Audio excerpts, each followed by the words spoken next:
ఇంకైనా costliest film అని అనుకుంటాము. దానికి వాల్యూ ఫర్ మనీ ఉందా అన్న క్యూరియాసిటీ అందరి దగ్గర ఉంది.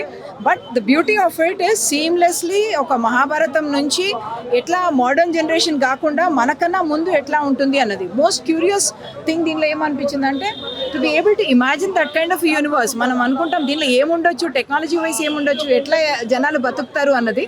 దానిలో 3-4 ఎలిమెంట్స్ చాలా ఇంట్రెస్టింగ్ అనిపించింది. First, if you're introducing the కల్కి universe, what also happened was దానిలో ఒకటి మీకు ఫెమిలియారిటీ ఉండాలి అనే దానికోసం చాలా కేమియోస్ ఇంట్రడ్యూస్ చేశారు, which brought in a lot of humour along with the scenes itself. And the second part of it, అది స్టోరీ డెవలప్ అయ్యేటప్పుడు ఒక సస్పెన్స్, ఒక ట్రాజడీ, అదంతా అలాంగ్ విత్ హ్యూమర్ వాళ్ళు కంబైన్ చేశారు. కాబట్టి I think that's why it work for people.